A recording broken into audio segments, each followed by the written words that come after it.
Good evening dear students.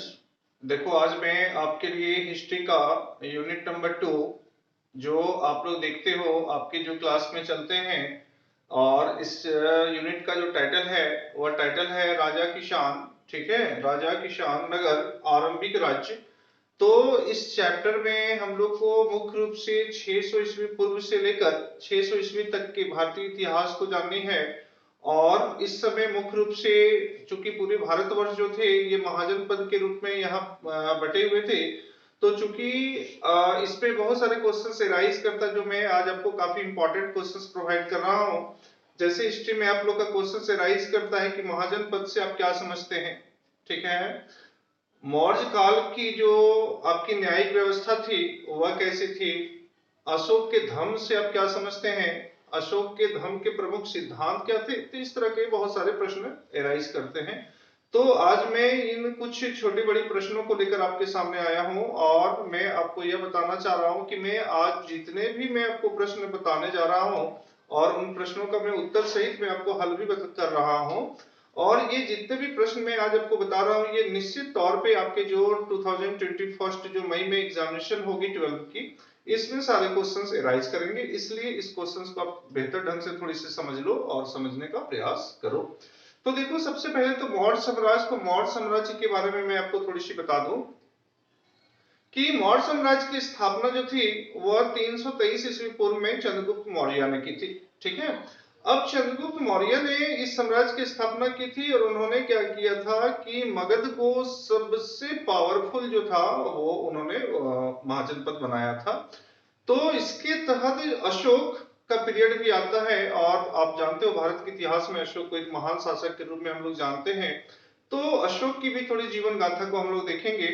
तो आज के प्रश्न में सबसे पहला प्रश्न जो है कि आपका पहला प्रश्न आता है कि महाजन पद से आप क्या समझते हैं। ठीक है, तो देखिए आपको बताते हैं कि बुद्ध के जन्म के पूर्व, यानी कि भारतवर्ष में गौतम बुद्ध के जन्म के पूर्व लगभग 600 ईस्वी पूर्व से लेकर 600 ईस्वी के बीच का जो पीरियड है, तो भगवान बुद्ध के जन्म के पूर्व जो थे वह समस्त भारत जो थे वह 16 छोटे बड़े भूभागों में बटे हुए थे।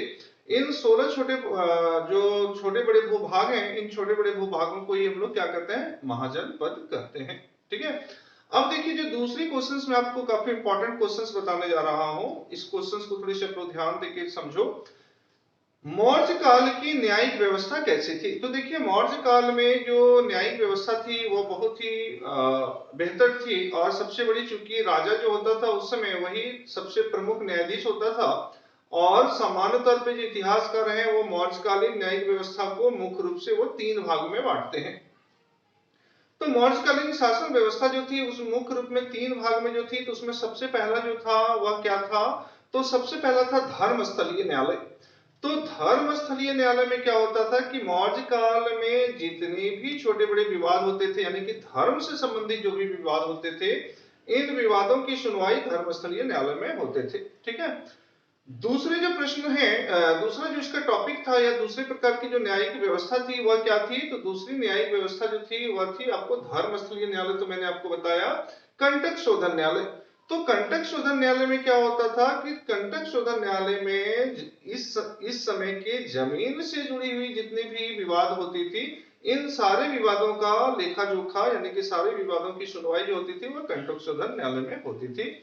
और सबसे बड़ी चीज बात क्या थी कि मौर्य पीरियड में ये जो सबसे नीचे की अदालत होती थी वो ग्रामीण न्यायालय होती थी, और इस न्यायालय में ग्रामीण लोग जो थे वो आपस में बैठकर इस प्रकार का निर्णय निर्धारित करते थे ताकि समस्याओं का समाधान आपस में ही मिलजुल कर हो जाए।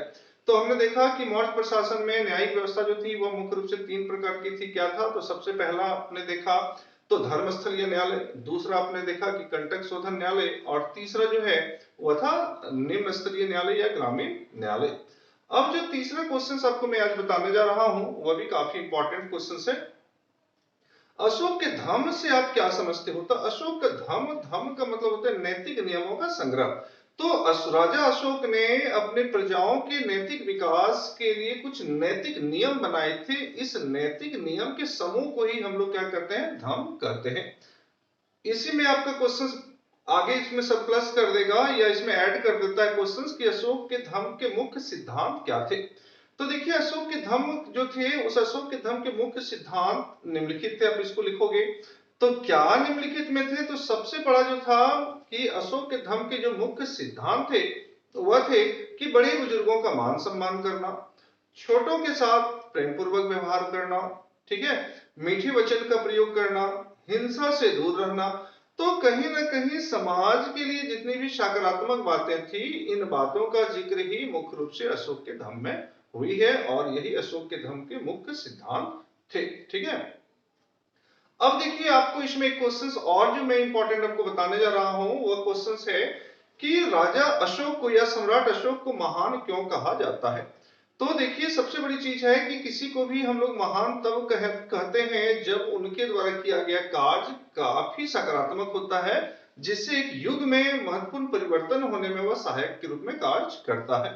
तो अशोक जो थे वह आप जानते हो मौर्य साम्राज्य के सबसे महान शासक थे। तो इसकी महानता के पीछे कई कारण थे। क्या कारण था, तो सबसे पहला जो कारण था कि अशोक जो थे वह हिंसा थे, हिंसा से वो काफी दूर थे, यानी कि वो अहिंसा के पुजारी थे।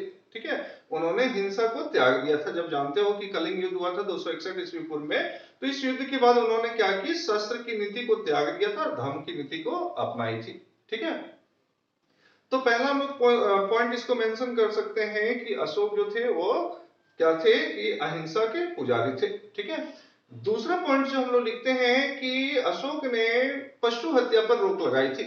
अशोक एक ऐसा शासक था जिन्होंने मौर्य काल में पशु हत्या पर उन्होंने क्या की थी, पूर्ण रूप से रोक लगा दी थी। तीसरा तथ्य था कि उन्होंने जन कल्याण कार्य काफी रूप से किए थे। जन कल्याण का मतलब होता है अपनी प्रजा की भलाई के लिए उन्होंने कई प्रकार के सकारात्मक कार्य किए थे। तो देखिए आप यहाँ देखते हो कि किसी की महानता के पीछे कई अच्छे अच्छे कार्य होते हैं।